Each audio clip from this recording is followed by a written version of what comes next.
I've been bankrolling my family's expenses and helping nonprofits for years, but they ordered me to stop supporting charities, so I canceled every dollar I was sending. Be me, 27-year-old Marcus. Work as a crane operator and run small construction business on the side. Been busting my ass since I was 16. Started working construction during summers. Got my CDL at 18. Worked my way up to operating the big machines. Good money if you're willing to work for it. Currently pulling in decent cash between day job and side business. Thing about construction work is it teaches you real fast about value of money and hard work. You're up at 5 a.m. on site by 6:30, working in all kinds of weather. Rain, snow, blazing summer heat. Your hands get calloused, your back aches. Every dollar you earn represents actual sweat and effort. When you're running a $200,000 crane and one mistake could cost thousands in damage. You learn to be precise, careful, and responsible. Started my side business 3 years ago with used mini excavator I bought at auction.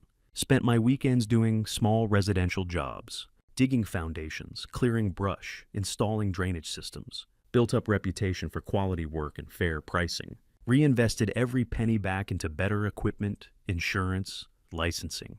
The American dream in action, you know? Work hard, save money, build something real. Now let me introduce you to my wonderful family. Tyler, 30 years old, my older brother, the golden child, claims he's a web design consultant.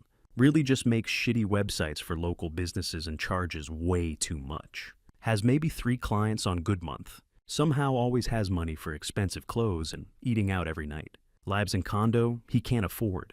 Drives Camaro SS that's way above his pay grade. Tyler has this way of talking about his business. Makes it sound like he's running the next Google. Throws around terms like conversion optimization and customer acquisition funnels. When you actually look at his work, it's basic WordPress templates with stock photos. His idea of market research is scrolling through Instagram. His biggest client pays him $800 a month for a website that probably took him 6 hours to build. Really infuriating part is how he carries himself. Designer jeans, expensive sneakers, always talking about his meetings and strategy sessions. Has this leather messenger bag that probably costs more than most people spend on groceries in a month. Carries it to coffee shops, where he sits on laptop pretending to work. Actually playing mobile games. Isabella, 24 years old. Baby sister and resident princess. She's one of those lifestyle influencers on Instagram and TikTok. Posts videos of her morning routine with expensive coffee and workout clothes. She never actually works out and has like 15,000 followers who think she's living the dream. Her content creation brings in maybe $300 a month from sponsorships. Calls herself an entrepreneur while living in the downtown loft. Costs more than most people's salary. Isabella's whole personality is curated for social media. Every conversation starts with, "Oh my God, this is so going on my story." She'll spend 20 minutes setting up perfect shot of her breakfast, complete with ring light and 3 different camera angles, then barely eat the food because she's too busy editing the video. Her apartment is basically a set piece. Everything arranged for maximum Instagram appeal. Plants positioned just right, throw pillows fluffed to perfection. Books on her shelf which she's never read, organized by color. Spends entire days creating content that's supposed to inspire other people to live their best life, but she's never actually lived any of it herself. Workout clothes she wears in fitness posts still have tags on them. Expensive skincare products she promotes, she gets free from companies, hoping for exposure to her modest following. Motivational quotes she posts over sunset photos. She screenshots them from Pinterest while sitting on couch eating takeout. Linda and Robert's mom and dad. Mom used to work as receptionist, but quit when Dad got what she calls his big promotion. Spoiler alert, it wasn't that big. Now she spends her days going to yoga classes and wine tastings, acting like she's some kind of socialite in our medium-sized Tampa area. Dad works in logistics management. Makes around decent money, but you'd think he was running Fortune 500 company the way he acts. Both of them obsessed with keeping up appearances. Linda's transformation from working receptionist to lady of leisure happened gradually. First, she started taking longer lunch breaks for yoga classes. Then she was leaving work early for appointments that were really just shopping trips. When Dad got his promotion, which came with whopping 8,000 raise, she decided it was time to focus on herself and quit entirely. Her daily routine became this elaborate performance of affluence. Morning yoga class at expensive studio. downtown, followed by organic juice bar smoothies that cost $12 each, lunch dates with other unemployed wives, where they'd split appetizers and complain about their busy schedules, afternoon wine tastings at local vineyard, where she'd take selfies with her glass and talk about developing her palate. Robert enabled all of this by pretending his middle management job was more important than it was. He'd come home talking about quarterly projections and strategic initiatives, like he was CEO instead of guy who managed truck routes, started wearing expensive suits to work, leased truck that was completely impractical for his needs, joined golf club where membership fee was more than some people's rent. Worst part was how they talked about my work. When people asked what their kids did, they'd mention Tyler's web design business and Isabella's content creation career with pride. When they got to me, it was always Marcus Works Construction, said in same tone you'd use to describe unfortunate medical condition. This whole mess started about 5 years ago, when Dad got restructured at his previous job. He spun it as promotion when he found new work, but I later found out he was actually unemployed for 3 months, and they nearly lost the house. Around same time, Tyler had one of his many business failures, something about drop shipping that went nowhere. And Isabella was in college racking up credit card debt buying clothes for her Instagram. Drop shipping thing was peak Tyler. He'd seen some YouTube video about making millions selling Chinese gadgets on Amazon. Decided he was going to be next Jeff Bezos. Spent 3 months setting up his business, which consisted of copying product listings and hoping someone would buy overpriced phone cases. Made maybe $200 total before realizing that actual business requires actual work. During Dad's unemployment, the family's financial house of cards started collapsing. Mortgage was 2 months behind, credit cards were maxed out, and Mom was still going to her yoga classes because she needed stress relief. That's when they discovered I had money. Instead of cutting back or, God forbid, getting actual jobs, they all just started looking at me with those expectant eyes. It started small. Hey, Marcus, can you help with groceries this week? Or, the car needs new tires, mind spotting us. Always presented as temporary loans that would be paid back as soon as things turn around. Here's the thing though, I'm not just some construction worker with steady paycheck. I'd been busting my ass building something bigger. Started my excavation business doing small residential jobs on weekends. Gradually built up client base, bought my own equipment. I was pulling in good money, way more than any of them realized. But instead of buying myself nice things or moving to better place, I was apparently funding their entire fake middle-class lifestyle. Transition from helping out to financial support system was so gradual I didn't notice it happening. First it was emergency groceries because money was tight. Then it was electric bill because someone forgot to pay it. Then it was helping with Tyler's rent because his business was just about to take off. Each request came with elaborate explanations and promises of repayment. Mom would cry about how embarrassed she was to ask. Dad would pull me aside for man-to-man conversations about family responsibility. Tyler would show me his latest business plan and explain how this was just temporary setback. Isabella would promise to pay me back from her next big sponsorship deal. Loans turned into regular payments. Tyler needed help with his condo payments. Isabella's credit cards were maxed out again. Mom wanted to renovate the kitchen. Dad's car broke down, and instead of buying something reasonable, he wanted to lease a new truck. And every single time, they came to me with some sob story about how it was just temporary. But here's what really got to me. They never adjusted their lifestyle. Not once. Instead of canceling golf membership or yoga classes, instead of moving to cheaper places or buying reasonable cars, they just kept living same expensive life and expecting me to cover the difference. I kept every receipt, every Venmo transaction, every text message asking for money. 5 years of documentation showing exactly how much I'd poured into keeping these people comfortable. While I lived like broke college student, my apartment was studio with secondhand furniture. My truck was 10 years old with 200,000 miles on it. I wore same work clothes until they literally fell apart. Meanwhile, they were living like they had won lottery. So it's April 8th, my 27th birthday.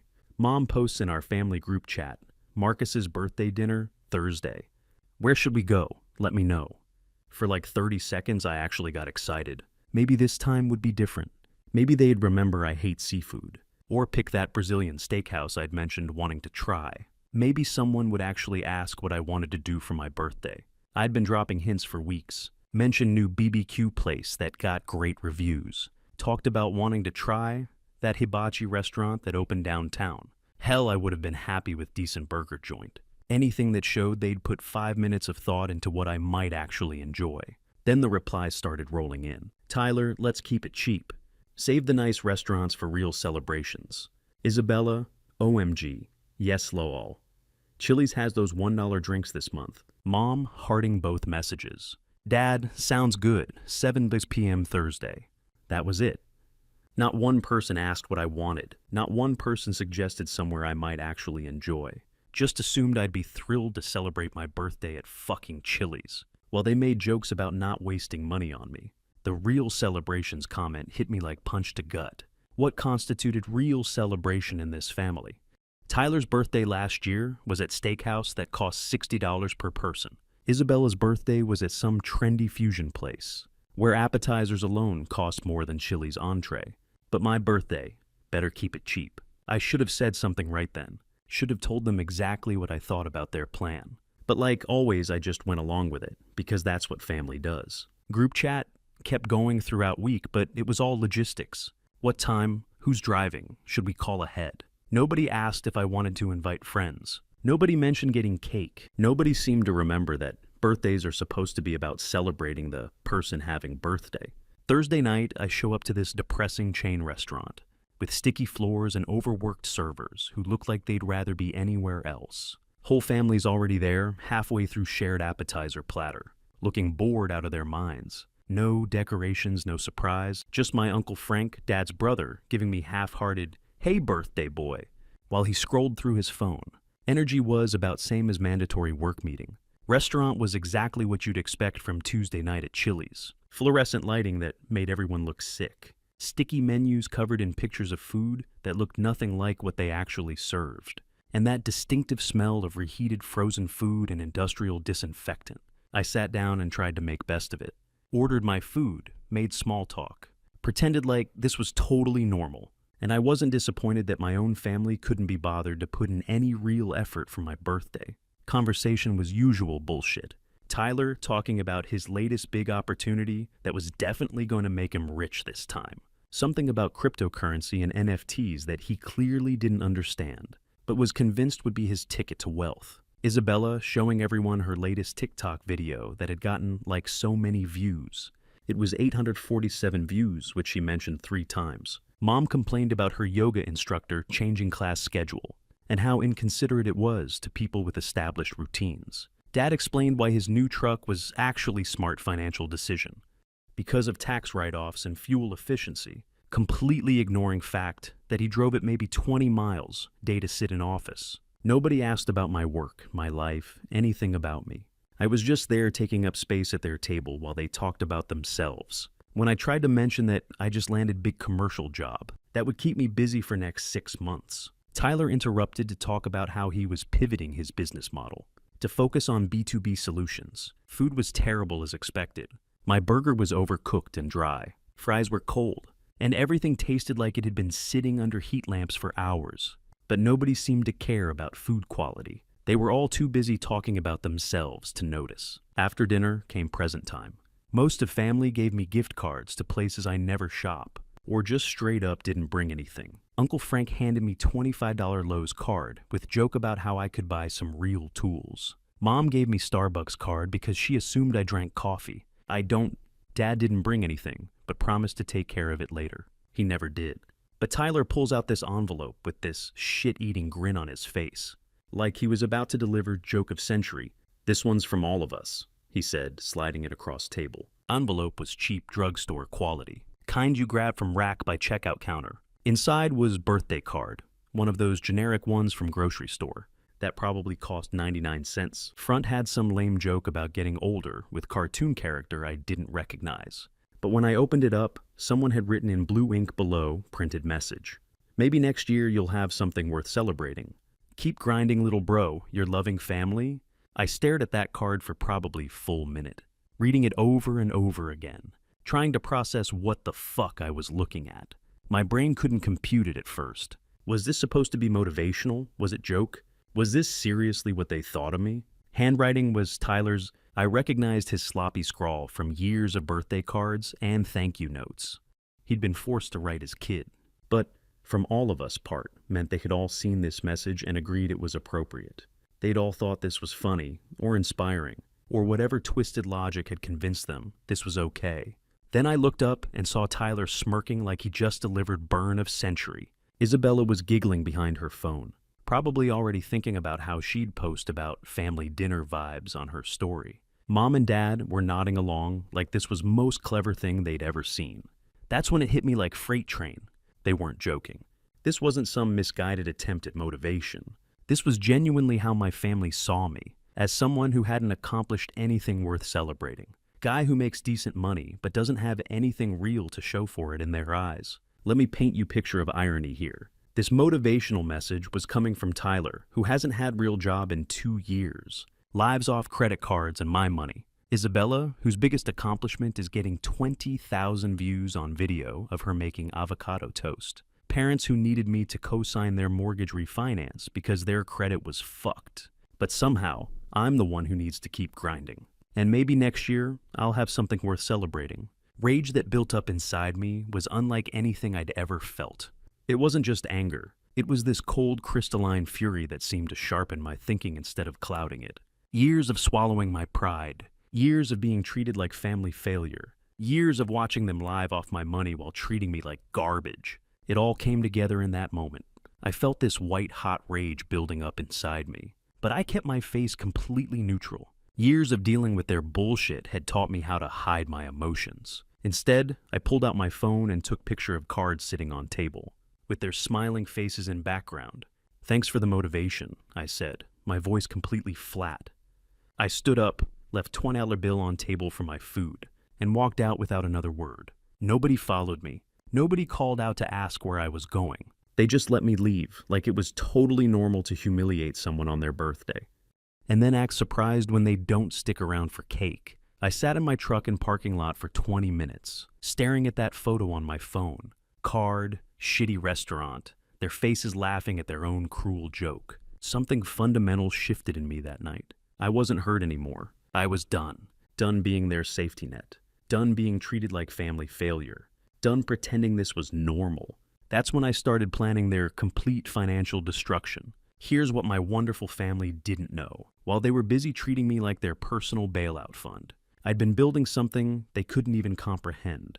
You see, about 4 years ago, when Dad lost his job, and Tyler's latest business venture crashed and burned, I didn't just step in with emergency loans. I quietly took over their entire financial life, because none of them were responsible enough to handle money. It started with mortgage. When Dad couldn't qualify for refinancing with his shit credit score, bank needed someone with good credit to co-sign. That someone was me. I wasn't just helping with payments. I was legally co-owner of their precious suburban house. Bank meeting was masterclass in financial incompetence. Dad showed up in his expensive suit, acting like he was doing them a favor by considering their mortgage products. Loan officer took one look at his credit report and debt-to-income ratio, and basically laughed him out of room.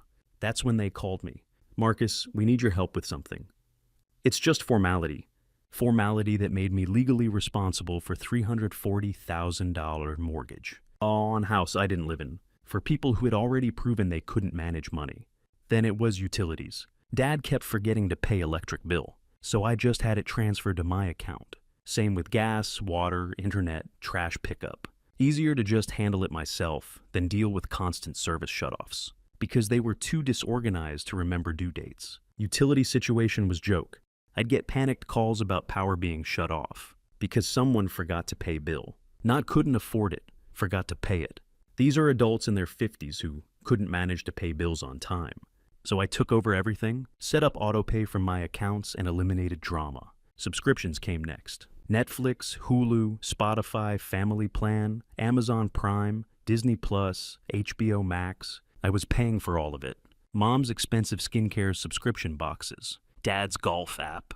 Tyler's Adobe Creative Suite that he used maybe twice a month. Everything connected to my credit card. It wasn't just big stuff either. I was paying for their individual subscription boxes, their meal kit deliveries, their premium dating app memberships. Yes, even though they were married, they both had dating apps for networking. Monthly charges added up to hundreds of dollars for services I never used. But really expensive stuff was emergencies that became regular occurrences. Tyler's condo, rent $2,400 month. I'd been covering about $1,800 of it for 18 months. Isabella's downtown loft, $2,800 per month, covering $2,200 because her influencer income was basically non-existent.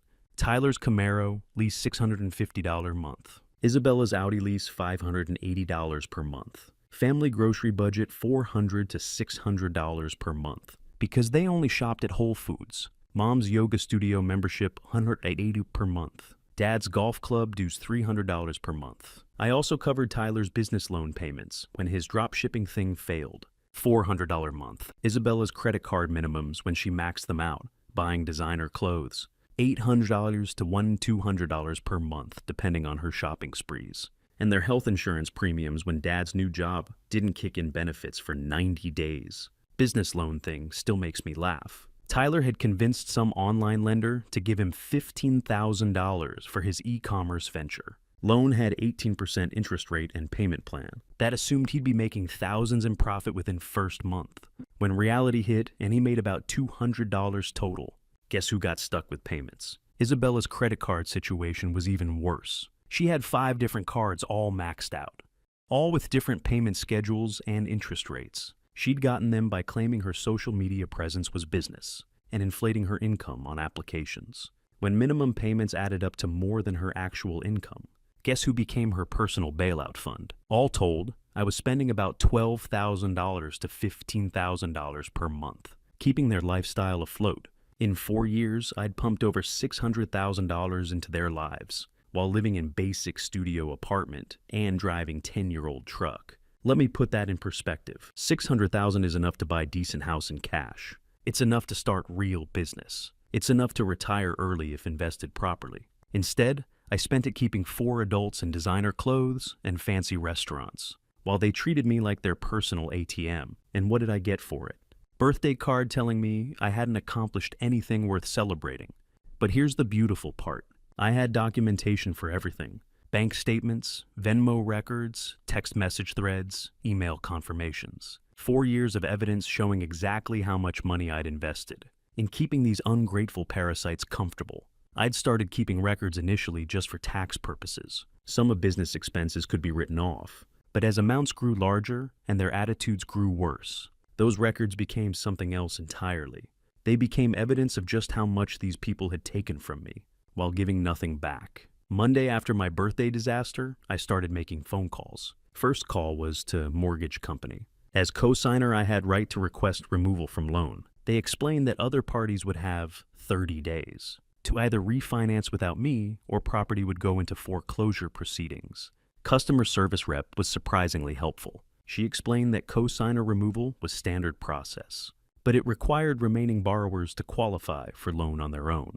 Given Dad's credit score and current debt situation, she was skeptical about their chances. Sir, I have to ask, are you sure you want to do this?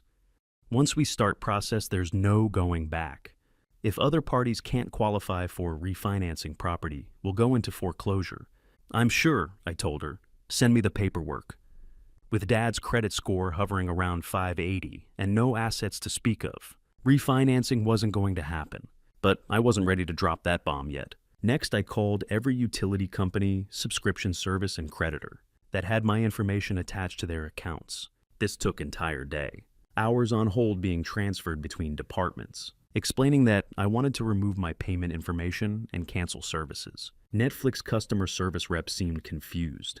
Sir, you're canceling family plan that has 5 active users. Are you sure about this? Positive. Cancel everything associated with my account. Some of cancellations were immediate. Others had billing cycles that would run for another few weeks. But by end of day, I'd systematically remove myself from every single service I'd been paying for on their behalf. Subscription boxes were particularly satisfying to cancel. Mom's skincare box that cost $200 a month gone. Dad's monthly golf accessories shipment canceled. Tyler's software subscriptions that he barely used terminated. But I saved best for last. I called Tyler's landlord. See when Tyler moved into his fancy condo. He didn't have income to qualify on his own.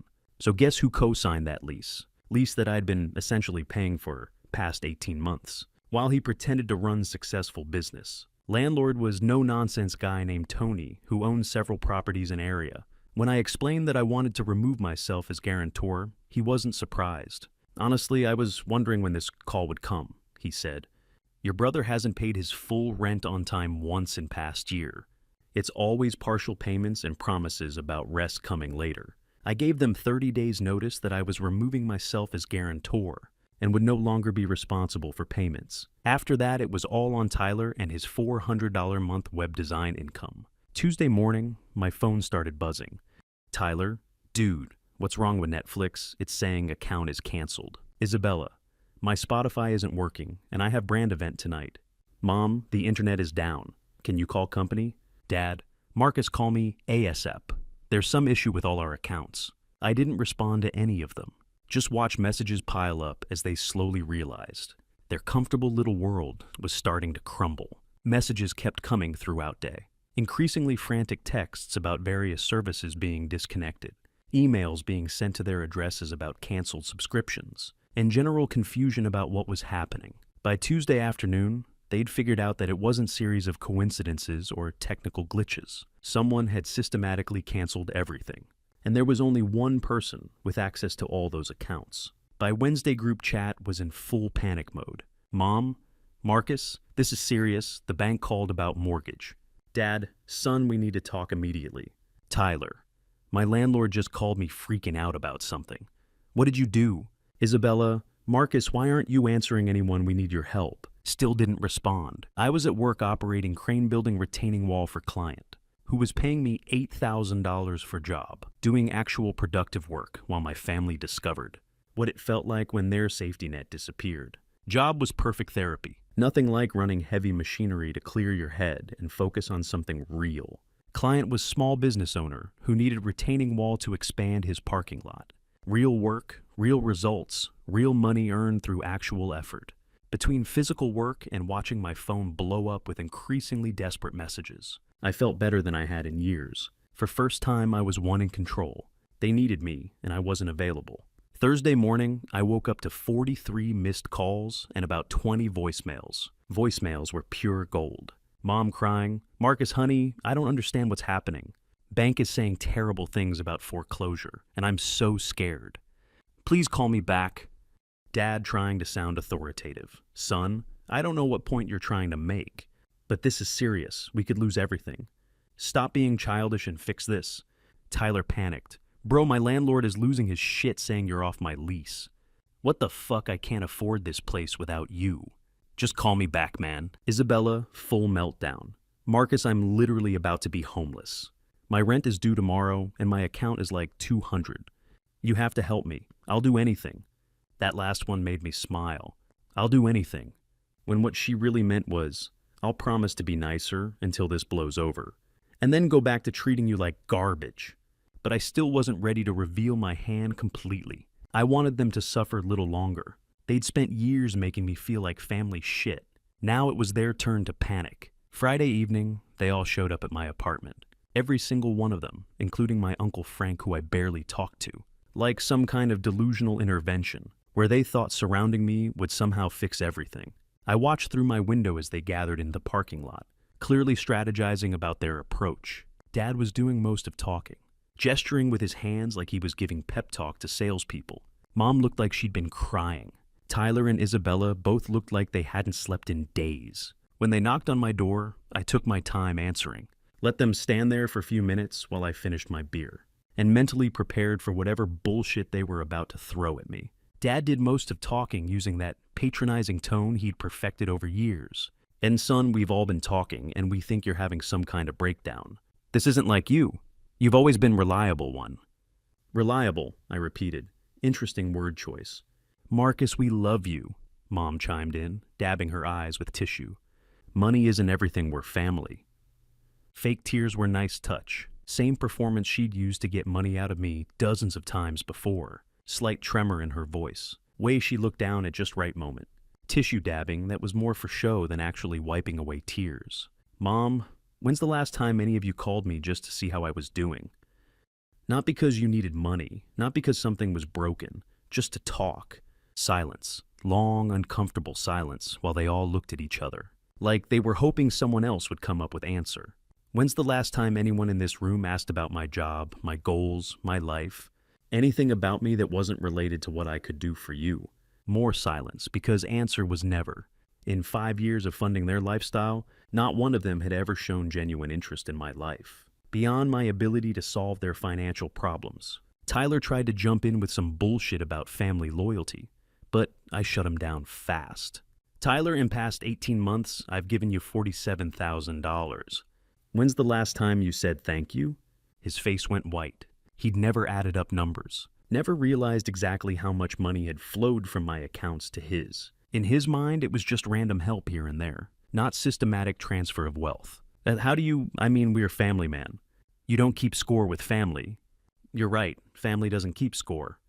But you're not family, you're parasites, and I'm done feeding you.